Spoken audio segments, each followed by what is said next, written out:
अथ अपराणिक आचरण क्रियाओं पूर्वाचार्य सकलम शांतम पापम वंदना समितम श्री सिद्ध भक्ति का सर्वम कर्मे नमः।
तुभ्यं नमो शमनतीर्थ प्रकाशिकाय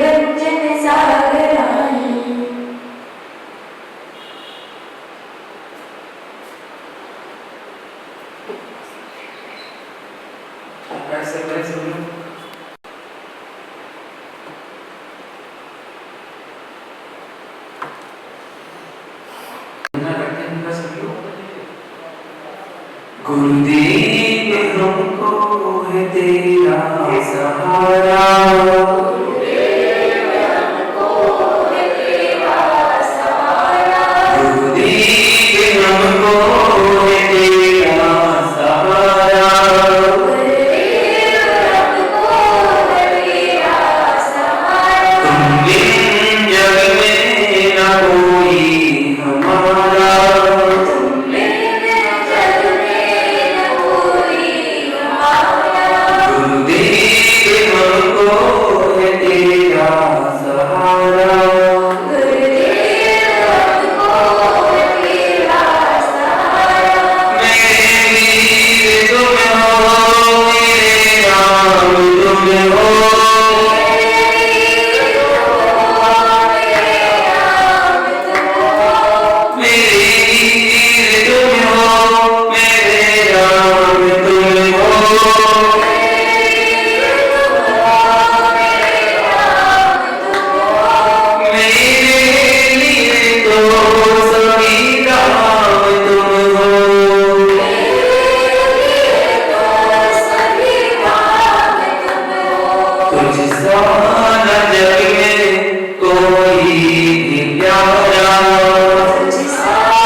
उत्तर गुणों में, हमारे कर्तव्यों में, हमारे व्रतों में जो भी अतिचार, अनाचार या दोष लगे हों, उसके लिए हम सभी प्रतिक्रमण करते हैं।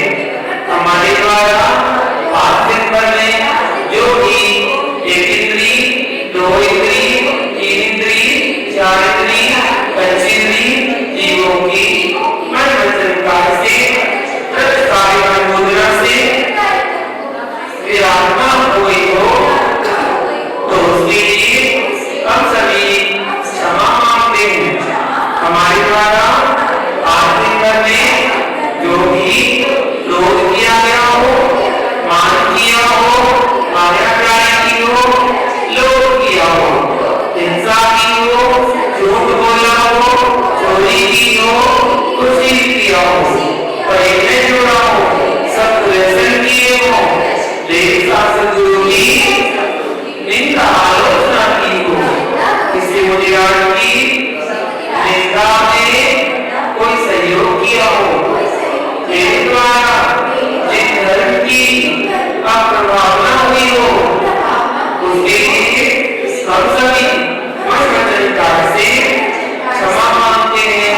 मेरे सारे पाप मिथ्या हो, हे भगवान, आज दिन भर में मेरे द्वारा खाने में, पीने में, चलने में, फिरने में, उठने में, बैठने में, सोने में, बोलने में, काम करने में, यदि किसी चीज को दुख हुआ हो, कष्ट हुआ हो, पीड़ा हुई हो, वेदना पहुंची हो, घात हुआ हो, उसके लिए हम सभी मन वचन काया से क्षमा मांगते हैं। सभी जीव हमें क्षमा करें, हम भी सभी जीवों को क्षमा करते हैं। तस्मिन् शान्ति दुःखं, तस्मिन् शान्ति दुःखं, तस्मिन् शान्ति दुःखं। हे त्रिलोकीनाथ भगवान, हे देवादिदेव भगवान, नमोस्तु नमोस्तु, हे श्रीरामी भगवान, नमोस्तु नमोस्तु, हे जगन्नाथ भगवान, नमो प्रभु की जय हो, नमोस्तु नमोस्तु, नमोस्तु व्यासदेव श्री को नमोस्तु नमोस्तु, नमोस्तु परम पूज्य माता श्री विवर्धन सागर जी महाराज को नमोस्तु नमोस्तु, नमोस्तु परम पूज्य श्री विष्णु के सागर जी महाराज को नमोस्तु नमोस्तु, नमोस्तु। आपस में सभी लोग जय जय। तो बात कर लगा मिलकर आदि नाथ भगवान की जय, नाथ भगवान की जय, वासु भगवान की जय, आदि नाथ भगवान की जय, नाथ भगवान की जय, नाथ भगवान की जय, महावीर भगवान की जय, गुरुदेव सागर जी महाराज की जय, गुरुदेव सागर जी महाराज की जय, अहिंसा विश्व धर्म जय, सागर जी महाराज की जय, शास्त्री शक्ति की जय। जब पास भगवान की जिज्ञासा समाधान निदान करते हैं, कुछ जिज्ञासा है कि समाधान जानते हैं। ऐसी जिज्ञासा है साबुत अनाज अवक्षय का, अर्थात घुली हुई चना, मक्का अवक्षय क्या? यदि अवक्षय तो मटर का साग अवक्ष क्यों नहीं? चावल अवक्ष क्यों नहीं? जिज्ञासा। देखिए, त्रस्घात, मादक, बहुघात, अनिष्ट और अनुसेव्य, ये 5 प्रकार के अवक्ष बताए गए हैं। पहला त्रस्घात, दूसरा मादक, तीसरा बहुघात, चौथा अनिष्ट और पांचवा अनुसेव्य। ऐसे 5 प्रकार के अवक्ष हैं। यदि चना, मक्का या मटर आदि भून गए हैं तो भूनने की पूर्ण संभावना है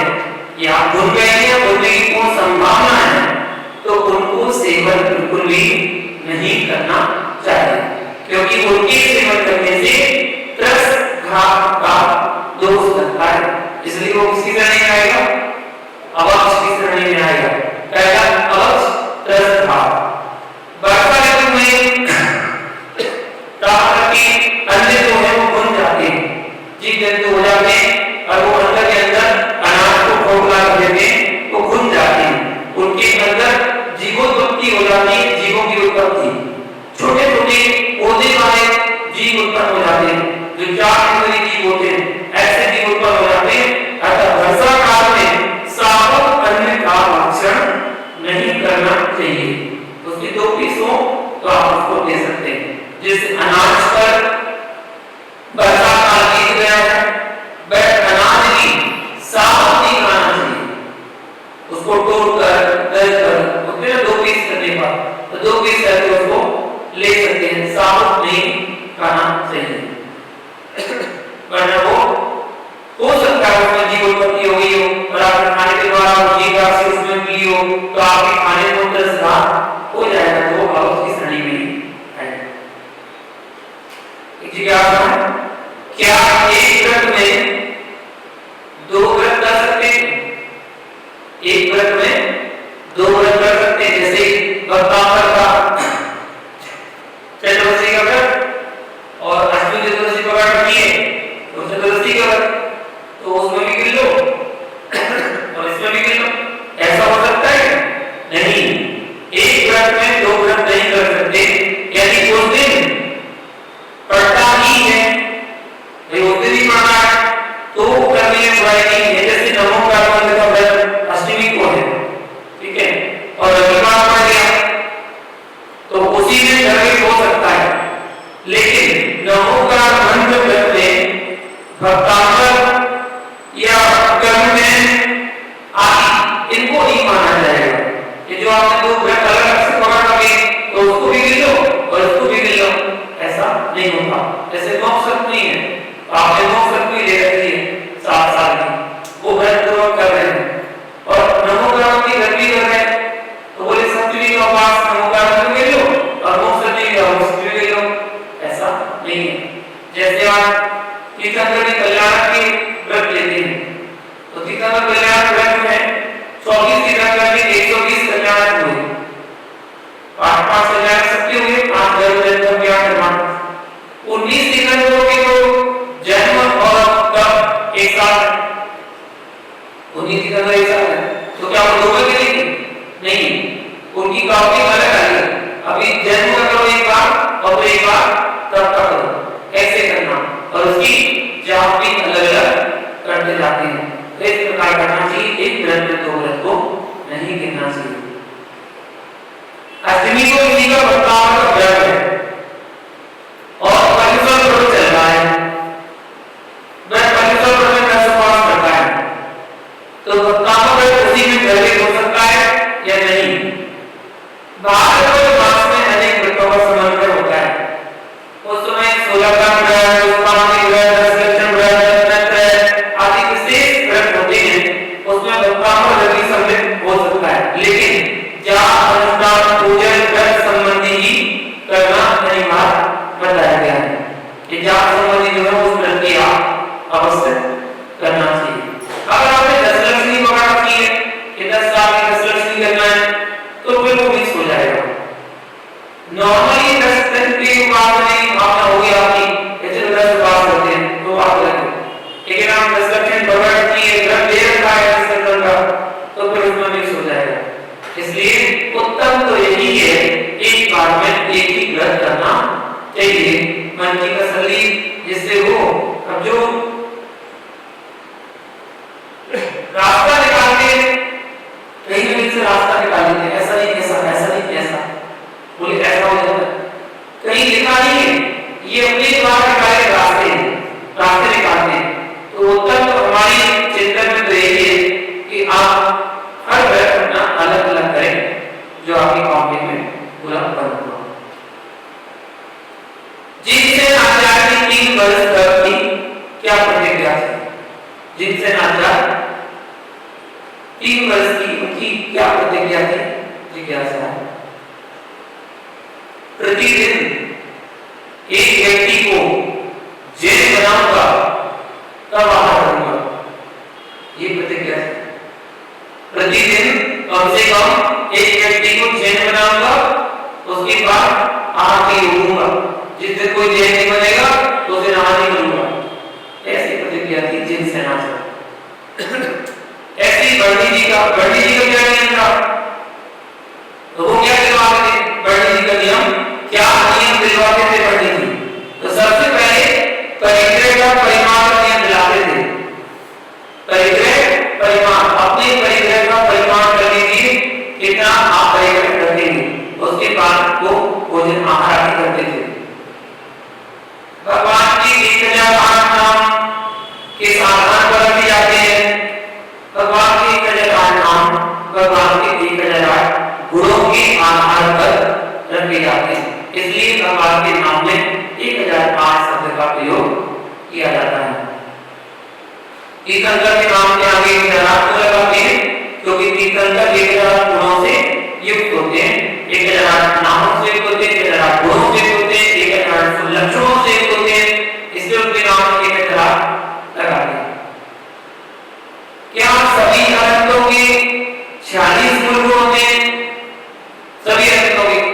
तो अगर शास्त्र के अनुसार देखा जाए तो नहीं, 40 मूल गुण सभी अनंतों के नहीं होते, मात्र तीर्थंकर अरिहंत जिनके 5 कल्याण होते हैं उनके ही 40 मूल गुण होते हैं।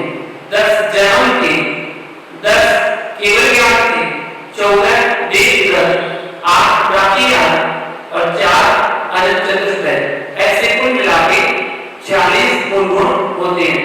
तो जन्म से जो तीर्थंकर है, तीर्थंकर भारत के ऊपर जन्म लिए तभी तो जन्म के 10 के साथ होंगे।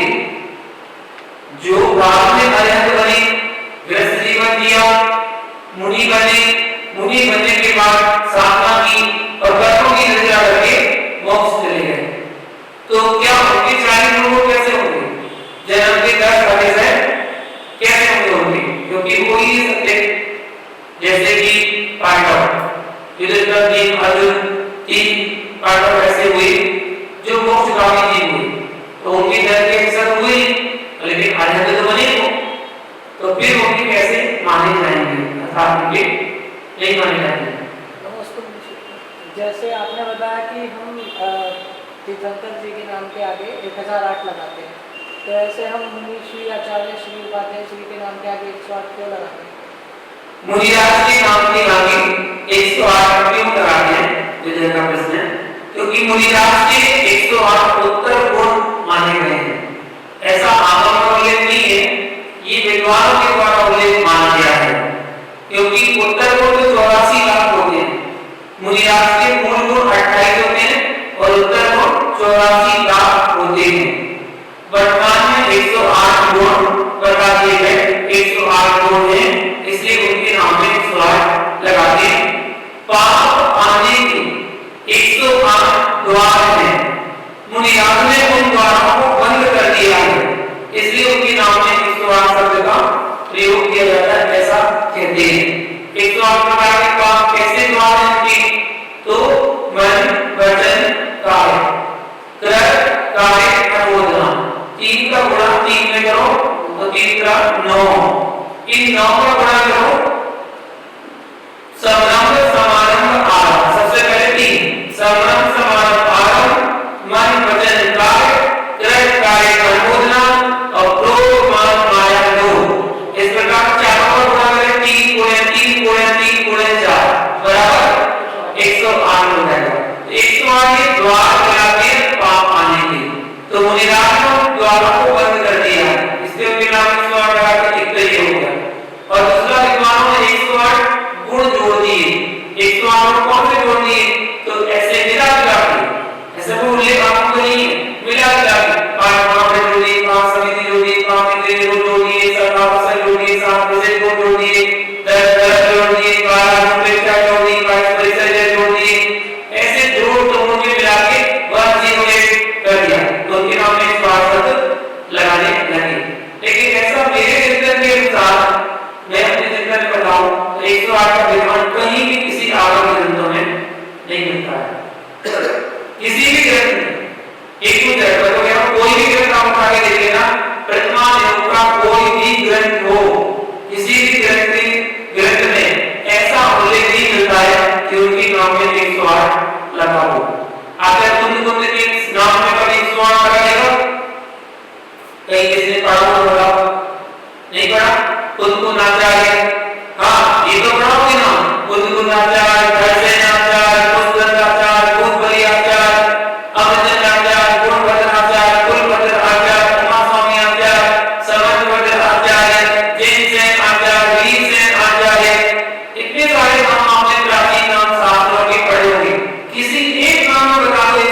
वो पढ़ते हैं 108 मुनियों में तो गणनी आएगा में 107 लगा लो, आएगा में 106 लगा लो, चुल्ला गिरा चुल्ली का 105 लगा लो। तो ऐसा करते चले एक तकाती जब तक समझ में आता है, बाकी तो कोई अंतर नहीं है। तो बस खाली वो 105 और दिगंबर वेद को 108 ऐसे शब्दों का प्रयोग वर्तमान में लगाया। ये गुणों के आधार पर विद्वानों ने ऐसा उल्लेख किया है, बाकी आगम का उल्लेख ऐसा नहीं मिलता है, कहीं किसी ग्रंथ में 108 लिखा हुआ। अक्सर देखिए बुक वगैरह छपती है तो बुक में कहीं भी मेरे नाम में 108 शब्द नहीं लगाते हैं। लेकिन कोई भी बुक आप कहीं भी उठा के देखना, इसी बुक में 108 शब्द का प्रयोग नहीं करते हैं। कमेटी वाले पंचकला आदि पत्र आदि छपती है उसमें बिना लिखा है बिना लिख देते हैं, तो बात अलग है। मेरा ऐसा कहना है कि 108 परंपरा ऐसी कहीं भी उल्लेख नहीं मिलता। तीर्थंकर या चक्रवर्ती कौन सा हार पहनते हैं? तीर्थंकर चक्रवर्ती कौन सा हार पहनते हैं? देखिए जिसमें 1008 लड़ियां हो उसे इंद्रछंद हार कहते हैं। 1008 लड़ियों का हार, वह हार सबसे उत्कृष्ट होता है और उसे जिनेंद्र देव या चक्रवर्ती कहते हैं। जिसमें 504 लड़ियां हों उसे विजय छंद हार कहते हैं। इसे अर्धचक्री व बलभद्र कहते हैं। अर्धचक्री और बलभद्र 504 लड़ियों वाला विजय छंद नाम का हार पहनते हैं। लटकता कहाँ होगा? कल्पना करो 507 लड़ियां या चक्रवर्ती हमारे अशोक जी या जो भी पद लेते हैं तो यहाँ माला पहना 3-4 लड़ी की माला पहना तो हिम्मत लग जाती है। 3-4 504 लड़ी की माला क्या लटकती होगी, क्या देखने योग्य होगी? जब वो चलते होगी माला दिखती होगी बस। हाँ ये हो सकता है कि गली हो पतली इस प्रकार।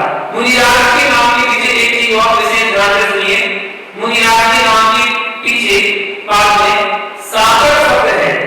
सागर शब्द क्यों लगाते हैं? जाने को कौन सागर? विश्व के सागर। आपके नाम के बाद सागर लगाया, विश्व के सागर, देवजन सागर, सागर शब्द लगाया। बहुत से आते हैं, बहुत से बात कर दिया है जिनके नाम पर सागर शब्द लगाया, तो सागर शब्द क्यों लगाया? देखिए ये भी कोई आगम परंपरा नहीं है। आज वर्तमान में देखा जाए तो 4 संघों की परंपरा चल रही है। 4 संघ अलग अलग एक परंपरा चल रही है भूषण शब्द की। तो आज मुनियों के नाम में पीछे भूषण शब्द का प्रयोग किया जाता है। उदाहरण के तौर पर सिंगल वाले सरमती सागर में हुए जो बड़ा गांव में रहते थे, दिल्ली बड़ा गांव में, तो उनके जितने भी शिष्य हैं, चाहे वो आर्य हो चाहे वो मुनि हो, सबके नाम में भूषण शब्द का प्रयोग किया गया। जैसे त्रिलोक भूषण, शंकर भूषण, ब्रह्मा भूषण, आर्य गांव में मुक्ति भूषण, ब्रह्मा भूषण, सरस्वती भूषण, धरती भूषण, पूजा भूषण, भक्ति भूषण, तो सबके नाम में भूषण शब्द लगाया गया। वो उनकी परंपरा है। आचार्य कुंदू सागर की परंपरा, जो आचार्य कुंदू सागर के उनके जितने भी शिष्य हैं उन सबके नाम में नंदी शब्द का प्रयोग किया गया। देवनंदी, कदमनंदी, गोनंदी, गोदनंदी, करमनंदी, करगोदनंदी आदि आदि, उन सबके नाम में नंदी शब्द का प्रयोग किया गया। वैरागनंदी, उनकी जो भी परंपरा होगी उनके सब शिष्यों के नाम में नंदी जोड़ा जाएगा, सागर नहीं जोड़ते हैं। दूसरी परंपरा। तीसरी परंपरा है सेन परंपरा, जो उनके शिष्यों के नाम में सेन शब्द जोड़ा जाता है। जैसे जिनसेन, वीरसेन, धवलसेन, ऐसे धर्मसेन, तो सेन शब्द का प्रयोग उनके नाम में जोड़ा जाता है। ये तीसरी परंपरा है। चौथी परंपरा है सागर परंपरा। आचार्य विद्यासागर जी और विराट सागर जी, इनके जितने भी शिष्य हैं वो सबके नाम में सागर शब्द का प्रयोग किया गया है।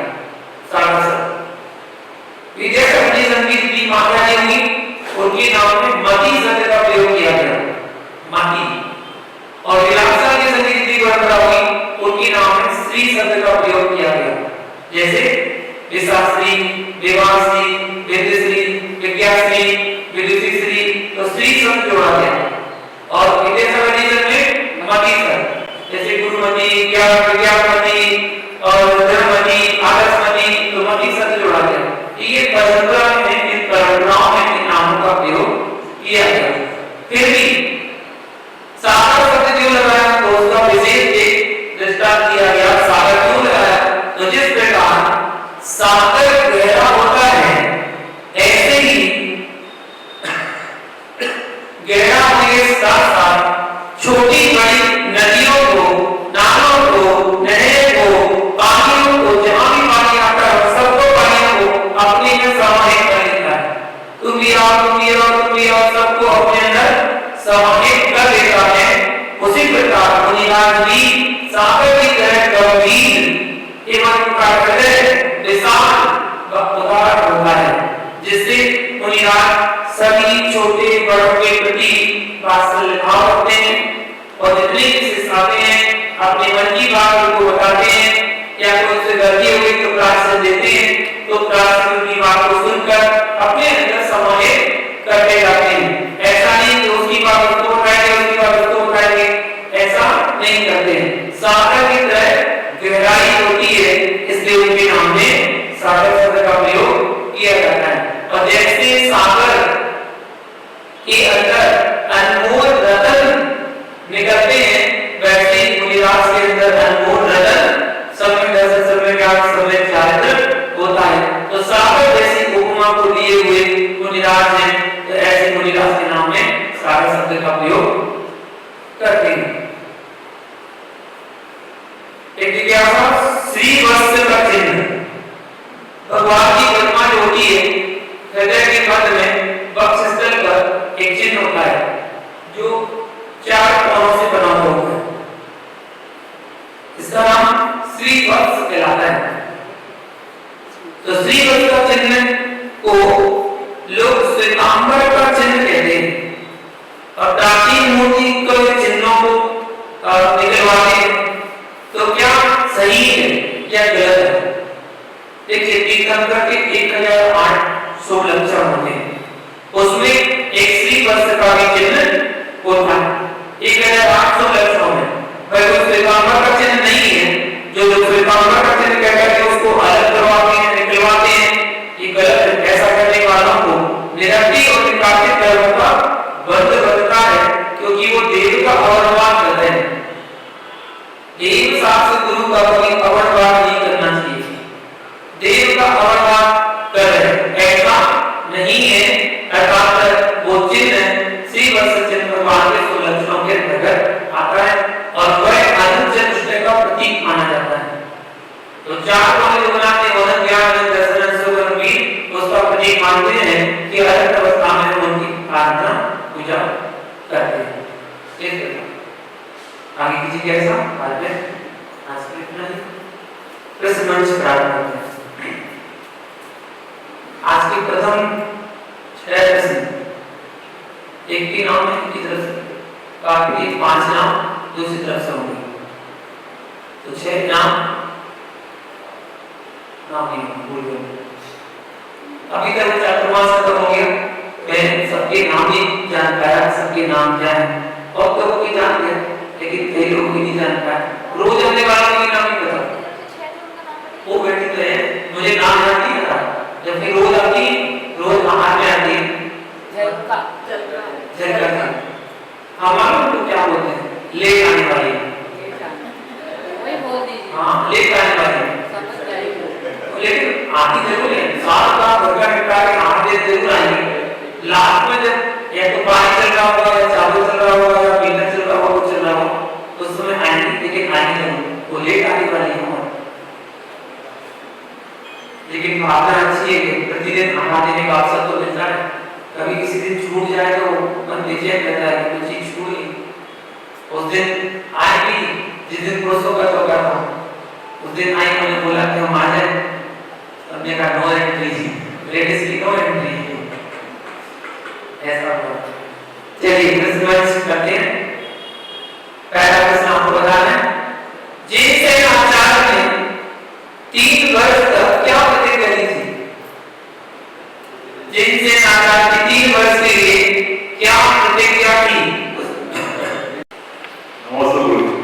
एक आदमी को जैन बनाना, एक आदमी को लोग को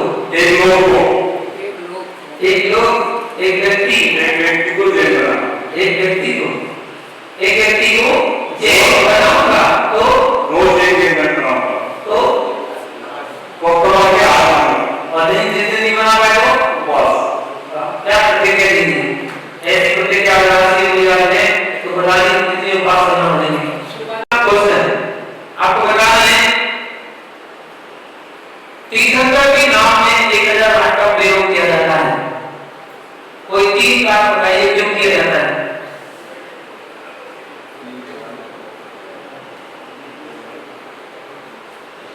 कारण बताइए, अभी 3 कारण मैंने बताए हैं, वो 3 का आप बताइए। एक दो हाथ उठो बस, बताओ मैंने क्या बताओ। भगवान के गुणों से और लक्षण से उनके ऐसे बोलो भगवान के गुण होते हैं,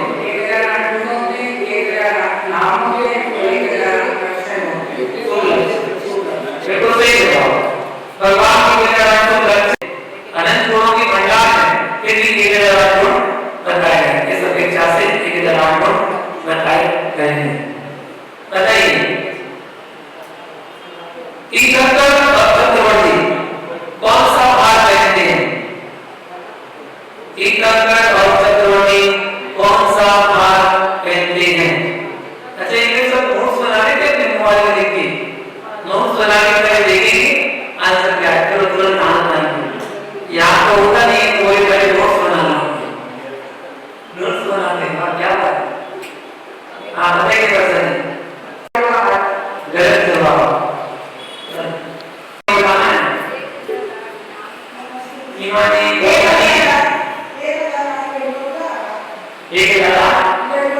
लड़कियों का हाल मानते हैं और नाम क्या है?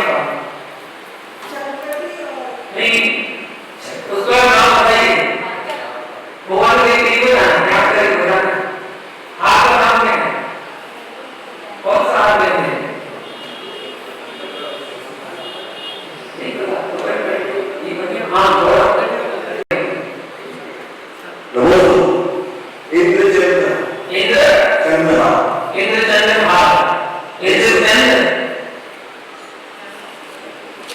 ध्यान से नहीं सुना।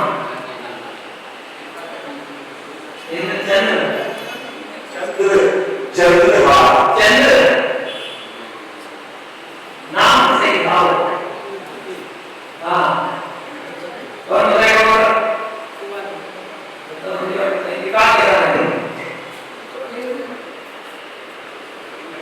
इंद्र चांद, इंद्र चांद, चांद चांद चांद चांद इंद्र चांद। और कोई बस इंद्र तो सही आ गया, उसके बाद तो सही नहीं आ रहा। बैठने मांगोगी तो मालूम नहीं पड़ेगी। इंद्र चंद्र लड़ियों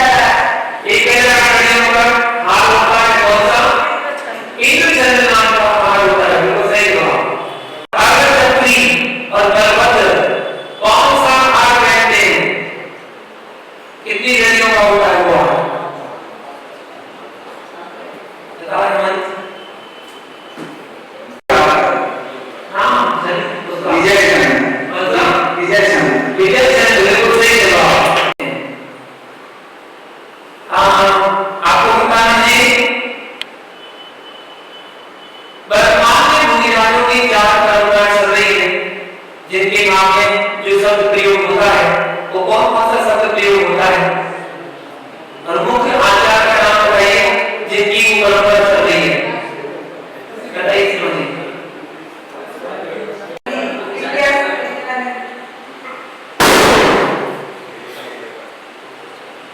नदी कौन से आचार्य की मुख पर चल रही है? एक आचार्य का नाम बताएं। सागर सागर नदी से वो तो सही है, कितनी जल्दी पढ़ रहे हो? सरस्वती सन्नति सन्नति सागर जी की अनुसार कौन से वाले? जो दिल्ली बड़ा वाले सिंगल वाले ये और विद्यासागर जी आचार्य विद्यासागर आचार्य विद्यासागर जी सागर सागर और सेन चंद्रिय जिनसेन और एक और बता सेन भूषण सागर नदी सागर नदी किसकी चल रही है? विद्या नदी कुंदू सागर कुंदू सागर की तरफ से नदी को से जवाब। एक और क्वेश्चन है, आपको बताना है भगवान के हृदय के मध्य में चिन्ह होता है, वो कौन सा होता है?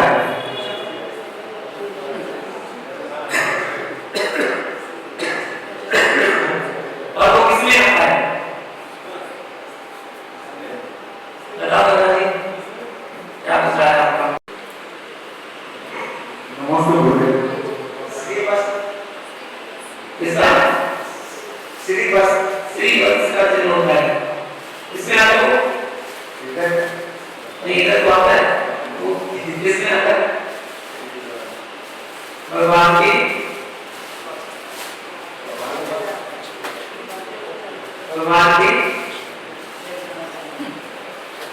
इसमें आता है भगवान की नाम क्या है?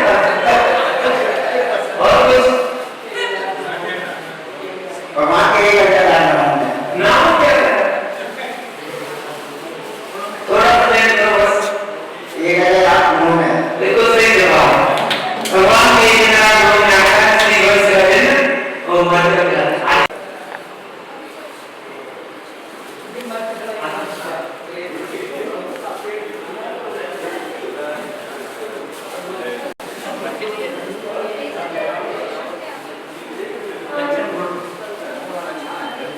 कितने सूर्य कितने चंद्रमा है? घाट की खंड में कितने सूर्य और कितने चंद्रमा है? आज यहाँ तक नहीं है? बताओ। नमस्ते गुरुदेव 4 गलत। अच्छा चलो मैं पूछती हूँ आज का क्वेश्चन, आज की नहीं होता आप पूछिए। बराबर कोई भाव है जब भगवान वो पूरे भाव अब अभिषेक करते हैं पहले, और उसमें मान लीजिए किसी श्रावक को अगर अभिषेक की पूरी विधि नहीं मालूम तो वो भगवान को प्राणेश्वर में स्थापित करके विराजमान करके भगवान को पढ़ के अभिषेक कर देता है। महामंत्र के अंतर्गत आता है, उस मंत्र से 84 लाख मंत्र की उत्पत्ति हुई है। अगर किसी श्रावक को जो अनजान है, जिसने अभी तक कुछ जाना नहीं, पहली बार अभिषेक करने आया है, तो वो मन में नामोपाठ पढ़ते हुए भगवान का अभिषेक कर सकता है, भगवान को उठा सकता है, भगवान का मार्जन कर सकता है, लेकिन बोलना नहीं चाहिए, उच्चारण नहीं करना चाहिए। बोलने से हमारे जब निकलते हैं वो गिरता है, तो इस कारण से बोल करना मन ही मन में उच्चारण करें। जब भगवान से दूरी पर हो तो दूरी पर आप खूब चिल्ला चिल्ला के बोलें। ऐसे ही मुनिराज के समय जब आप पहाड़ गिरे हो, पहाड़ के समय बिल्कुल बोलना नहीं चाहिए। हाथ में कटोरी है तो या तो कटोरी को साइड में कर लीजिए, अगर आपको कुछ बोलना ही है तो कटोरी को साइड में कर लीजिए, हाथ से ढक लीजिए। हमारे एंटीजन का बिल्कुल हाथ ऐसे रहते हैं, जब बाहर नहीं आएंगे तो कुछ भी ऐसे हाथ रखते हैं, बोलने से नहीं बोले हाथ जरूर रखते रहते हैं। तो बाइचांस बोले तो मुंह से निकल गया तो उसको इसलिए थोड़ा सा विवेक रखना चाहिए। और भी ऐसी चीज है कि आप बोले तो बहुत अच्छा है, क्योंकि किसी किसी के बोलने से स्मेल आती है, गंध आती है, और उतनी गंदी होती है कि आहार देने का भी वो वोमिटिंग होता है, उल्टी हो जाए। तो अगर किसी को आती है तो दूर रहना चाहिए, एक जगह से पीछे हो जाना चाहिए बिना बोले। तो बोले ना तो बहुत अच्छा है। भगवान के सामने भी जब अभिषेक कर रहे हो तो बोले में मौन पूर्वक नाम का उच्चारण करते हुए आप धारा छोड़ सकते हैं। उनका विराजमान भगवान को चरणों में नमस्ते नमस्ते। मेरा प्रश्न है कि प्रवचन और प्रवचन में क्या अंतर है? जिज्ञासा समाधान कीजिए।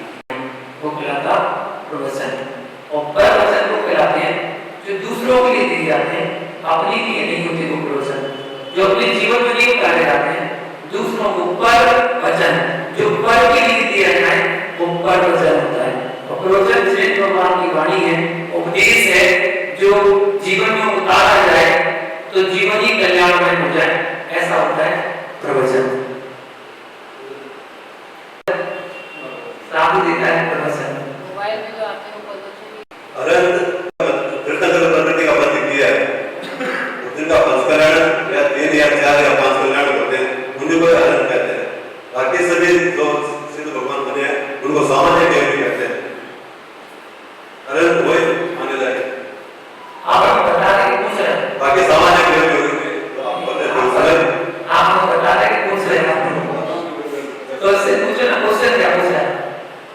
नहीं, उसकी जो आपने बताया आप बता रहे हैं हमारे लिए, ठीक है, सही है। आगे से बात पूछिए। नमस्ते गुरुदेव। ऐसा कहते हैं कि पुष्पदत्त भगवान और भंडार भगवान का धर्म विच्छेद हो गया था, लेकिन उस दौरान भी तीर्थंकर भी थे, उनके समवसन भी लगे, तो उनमें मुनि आरता सभी तो आए थे। इस तरह क्यों कहते कि पूरी तरह विच्छेद हो गया धर्म का? पूरी तरह नहीं हुआ, अंतराल बहुत बड़ा हो गया है। किसी तीर्थंकर के बाद बहुत बड़े अंतराल तक कोई साधु नहीं बने, धर्म का विच्छेद मतलब धर्म नहीं, फिर उसके बाद फिर धर्म समाप्त हो गया, तो कंटिन्यू नहीं चल पाया। लेकिन शांतिनाथ भगवान के बाद कंटिन्यू धर्म चलता है। शांतिनाथ के बाद कोई धर्म का व्यय नहीं हुआ, अर्थात मुनि बनते रहे, तीर्थंकर होते रहे, केवल ज्ञान होता रहा, मोक्ष होता रहा, तो क्रम से चलता रहा। इसलिए शांतिनाथ भगवान को धर्म का प्रवर्तक से माना गया। तो शांतिनाथ भगवान के नाम से शांति धारा प्रारंभ की गई, कि तब से धर्म का विच्छेद नहीं हुआ। कल के लिए नियम, कल 17 स्रोत पढ़ने का नियम, और खाने पीने में कल का त्याग